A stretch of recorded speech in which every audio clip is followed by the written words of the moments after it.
बाशिंदे बहुत काहिल थे। वो कोई काम काज नहीं करते थे, दिन भर सोना पाने की उम्मीद में ज़मीन खोदते ताकि मालामाल हो जाए।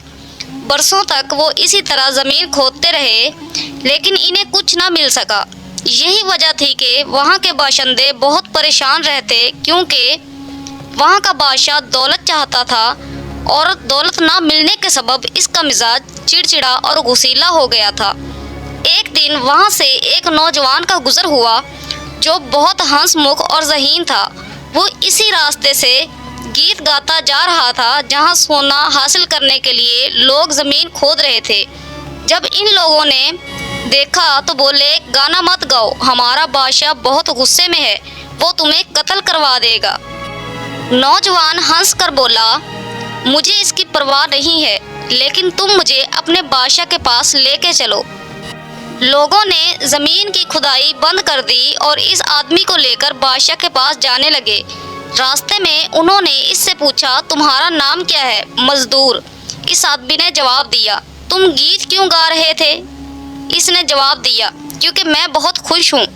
इन्होंने पूछा, तुम खुश क्यों हो? इसने बताया, मेरे पास बहुत सा सोना है। इतना सुनते ही सब लोग खुशी से उछल पड़े। उन्होंने बादशाह के पास ले जाकर बादशाह को पूरी बात बताई। बादशाह ने आदमी से पूछा, क्या ये सच है कि तुम्हारे पास बहुत सा सोना है? हाँ, नौजवान ने जवाब दिया, मेरे पास सोने की 7 बोरियां हैं। बादशाह ने अपने सिपाहियों को हुक्म दिया कि इस आदमी के साथ जाकर सोने की 7 बोरियां उठा लाओ। बादशाह का हुक्म सुनकर नौजवान ने कहा, सोने को लाने में काफ़ी वक्त लगेगा, क्योंकि वो एक गार में रखा हुआ है जिसकी देखभाल साथियों कर रहे हैं। आप अपने इन आदमियों को मेरे साथ 1 साल तक रहने की इजाज़त दें। इस अरसे में हम वो सोना हासिल करने में कामयाब हो जाएंगे। नौजवान की बात मानने के अलावा बादशाह के पास कोई चारा ना था, इसलिए इसने अपने आदमी से घोड़े और बैल लेकर इस नौजवान के साथ जाने की हिदायत की। अगर तुम साल के आखिर तक सोना लाने में नाकाम रहे तो तुम्हारा सर धड़ से अलग कर दिया जाएगा। इस नौजवान ने लोगों को सुल्तनत की ज़रखेज़ ज़मीन हल चलाने के लिए दे दी। जब ज़मीन तैयार हो गई तो इस नौजवान ने इसमें गेहूं के बीज बोए।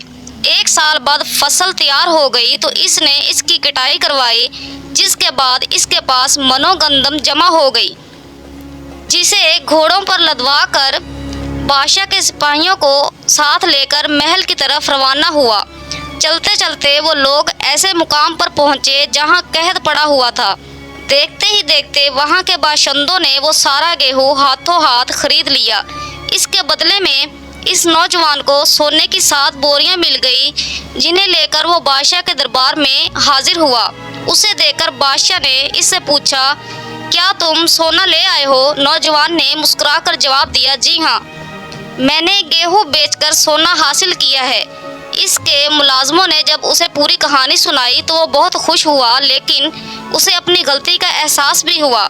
उसने अपनी रियाया को खेती बाड़ी करने का हुक्म दिया। कुछ सालों बाद ही मुल्क में खुशहाली का दौर दुरा हुआ तो इसने नौजवान को दोबारा अपने दरबार में तलब किया और इससे कहा, हम तुम्हारे बहुत शुक्रगुजार हैं। तुमने हमें एक नई राह दिखाई। हम चाहते हैं कि तुम हमारे साथ ही रहो। नौजवान ने बादशाह की बात सुनकर कहा, इस दुनिया में बहुत से लोग ऐसे हैं जो मेहनत की अजमत को नहीं समझते। मुझे उनके पास जाकर उन्हें भी राह रास्त पर लाना है, लिहाजा मुझे इजाज़त दीजिए। मुझे अफसोस है, मैं यहाँ नहीं रुक सकता। बादशाह ने नौजवान को बहुत से तोहफे देकर रुखसत किया।